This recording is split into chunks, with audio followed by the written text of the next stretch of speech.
Big Bad Wolf 2025. Nandito tayo ngayon mga ka-treasure sa Philinbest tent. Dito yan sa Alabang. And this is taken around October 11. So event nila to nung early month netong October 2025. This is also our yearly tradition ni General na pumunta dito sa event ng Big Bad Wolf every year. So sasamahan natin siya, and along the way I will just share my experience as an atchay na sasamahan siya to check if nandito yung mga books na gusto niya. So, tayo ay, well, disclaimer na agad, not into books. I'm not an expert when it comes to like this matter. So, siya yung mas dito.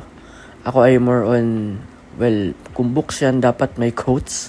Kung magazine, dapat sports or games related lang yan. Pero other than that, medyo I'm not really into like an expert ba dito sa mga libro. Well, anyway, so ayan, nandito tayo sa event nila sa loob.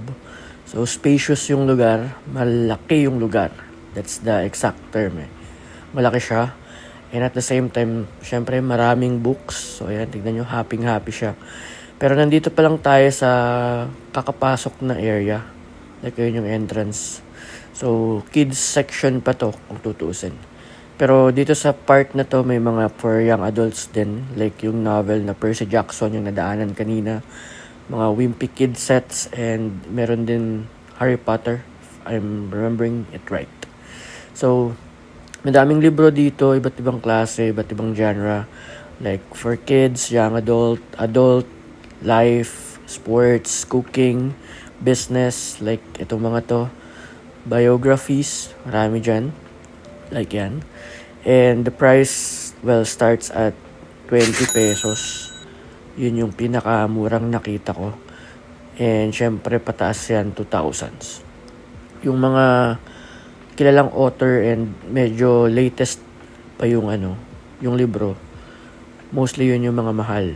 Pero pag mga lumang-luma na and medyo not that known yung author nila, yun yung mga below SRP na makukuha, and at the same time yung 20s to 100 pesos yan. So itong mga to, yan, some of it makukuha mo ng 60, 100, 150s yan. So dito nyo yan makikita dito sa part or portion ng history. So madaming books talaga dito. Ang tagal namin nag-ikot, parang at least 2 hours kaming paikot-ikot. Kasi sinusulit ni General yung pag-ikot niya dyan. And talagang hindi siya yung may pupuntahan lang na specific book or place. Talagang isa-isa niya yan tinitignan. Checking the price, checking the books, yan. Ikot na ikot talaga. So ayan siya. Samahan natin siya mag-ikot-ikot.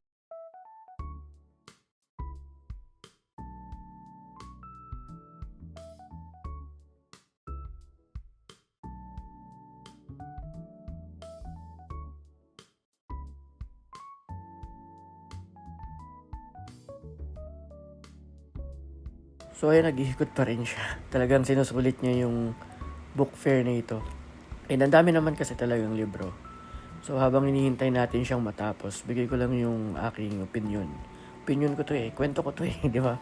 So ayan, as like taga-sama lang or atchay lang this time ng isang book lover. So for me, it's a wow when it comes to ang daming libro.